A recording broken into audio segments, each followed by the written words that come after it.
ولقد آتينا داود منا فضلا يا جبال أوبي معه والطير وألنا له الحديد আৰু নিশ্চয় আমি আমাৰ ফালৰ পৰা দাউদক মৰ্যাদা প্ৰদান কৰিছিলোঁ আৰু আদেশ কৰিছিলোঁ, হে পৰ্বতমালা, তোমালোকে দাউদৰ সৈতে বাৰে বাৰে মোৰ পবিত্ৰতা ঘোষণা কৰা। আৰু চৰাইবোৰকো আমি এই আদেশ কৰিছিলোঁ। লগতে আমি তেওঁৰ বাবে লোহাক কোমল কৰি দিছিলোঁ। أن اعمل سابغات وقدر في السرد واعملوا صالحا إني بما تعملون بصير এই নিৰ্দেশ প্ৰদান কৰি যে তুমি পৰিপূৰ্ণৰূপে বৰ্ম তৈয়াৰ কৰা আৰু যথাৰ্থ পৰিমাণত প্ৰস্তুত কৰা আৰু তোমালোকে সৎকৰ্ম কৰা। তোমালোকে যি কৰা নিশ্চয় মই তাৰ সম্যকদ্ৰষ্টা। ولسليمان الريح غدوها شهر ورواحها شهر وأسلنا له عين القطر ومن الجن من يعمل بين يديه بإذن ربه আৰু বতাহক সুলাইমানৰ অধীন কৰি দিছিলোঁ, যিটো ৰাতিপুৱা এমাহৰ পথ অতিক্ৰম কৰিছিল আৰু গধূলিও এমাহৰ পথ অতিক্ৰম কৰিছিল। আমি তেওঁৰ বাবে গলিত তামৰ এটা প্ৰচৰবন প্ৰবাহিত কৰিছিলোঁ আৰু এনেকুৱা কিছুমান জিনক তেওঁৰ অনুগত কৰি দিছিলোঁ, যিবিলাকে তেওঁৰ প্ৰতিপালকৰ অনুমতিক্ৰমে ومن يزغ منهم عن أمرنا نذقه من عذاب السعير তেওঁৰ সন্মুখত কাম কৰিছিল। সিহঁতৰ মাজৰ যিয়ে আমাৰ নিৰ্দেশ অমান্য কৰিব, আমি তাক জ্বলন্ত জুইৰ শাস্তি ভোগ কৰাম। يعملون له ما يشاء من محاريب وتماثيل وجفان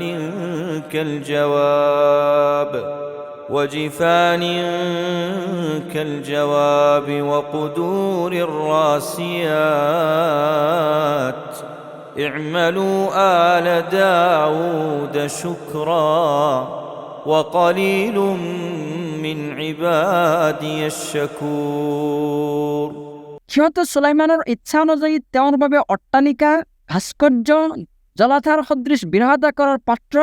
আৰু সুদৃঢ়ভাৱে স্থাপিত ডেক নিৰ্মাণ কৰিছিল। হে দাউদ পৰিয়াল, কৃতজ্ঞতাৰ সৈতে তোমালোকে কাম কৰি যোৱা। মোৰ বান্দাসকলৰ মাজৰ মাত্ৰ কিছু সংখ্যকহে কৃতজ্ঞ। فلما قضينا عليه الموت ما دلهم على موته إلا دابة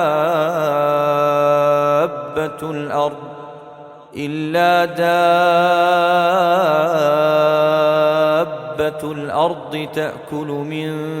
سأته এতেকে যেতিয়া আমি সুলাইমানৰ মৃত্যু ঘটালো, তেতিয়া জিনবিলাকক তেওঁৰ মৃত্যু সম্পৰ্কে অৱগত কৰোৱাইছিল মাটিৰ পৰুৱাই, যিবোৰে তেওঁৰ লাখুটিডাল খাই আছিল। فلما خر تبينت الجن أن لو كانوا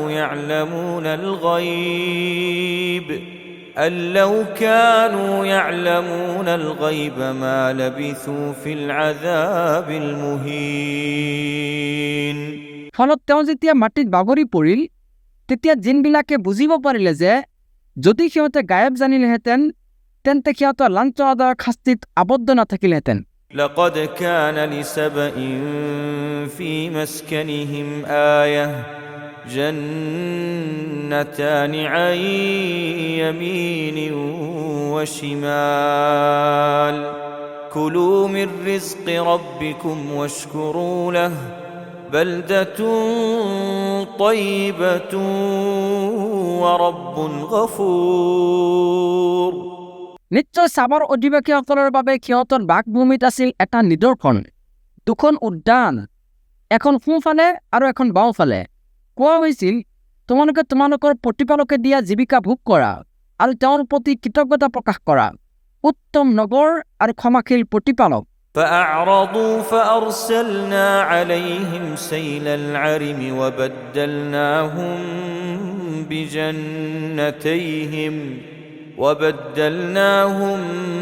بجنتيهم جنتين ذواتي أكل خمط وأثل وشيء من سدر قليل তথাপিও সিহঁত অবাধ্য হ'ল।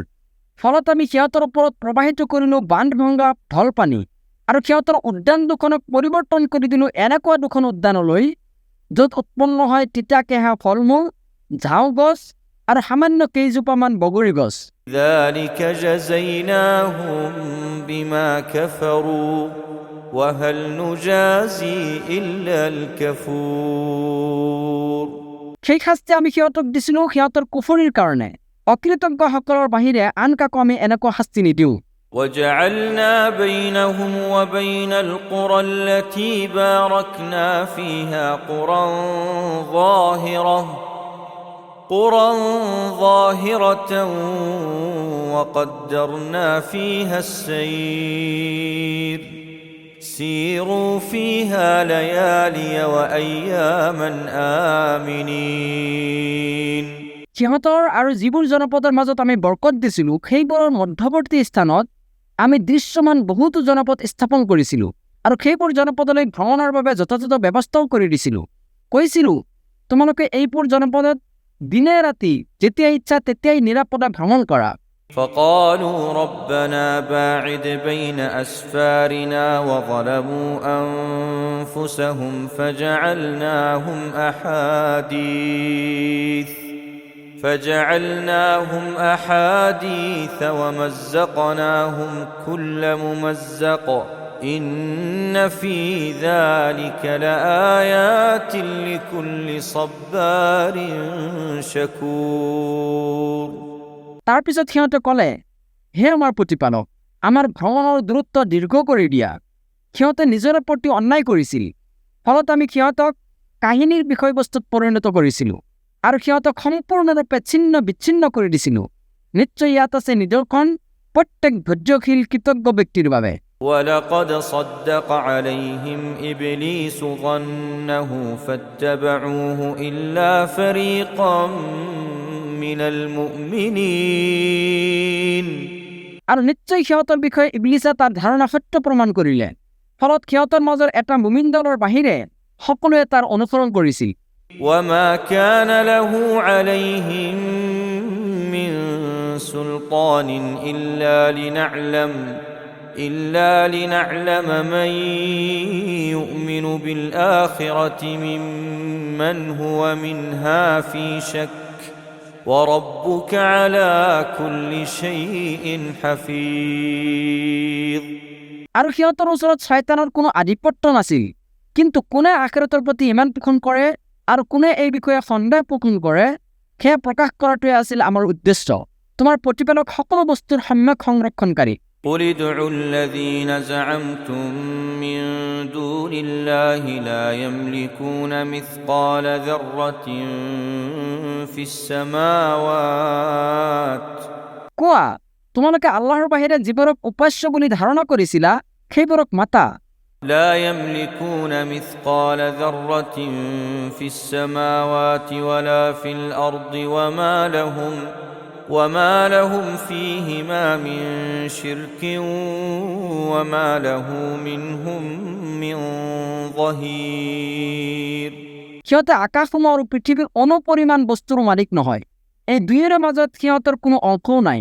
আৰু সিহঁতৰ মাজৰ পৰা কোনেও তেওঁৰ সহায়কো নহয় ولا تنفع الشفاعة عنده إلا لمن أذن له حتى إذا فزع عن قلوبهم قالوا ماذا قال ربكم قالوا الحق وهو العلي الكبير আল্লাহে যাক অনুমতি প্ৰদান কৰিব তেওঁৰ বাহিৰে আল্লাহৰ ওচৰত কাৰো চুপাৰিশ ফলপ্ৰসূ নহয় অৱশেষত যেতিয়া সিহঁতৰ অন্তৰৰ পৰা ভয় বিদূৰিত হ'ব তেতিয়া সিহঁতে পৰস্পৰৰ মাজত সোধপোছ কৰিব তোমালোকৰ প্ৰতিপালকে কি ক'লে ইয়াৰ উত্তৰত তেওঁলোকে ক'ব যিটো সত্য সেইটোৱে কৈছে তেওঁ অতি উচ্চ অতি মহান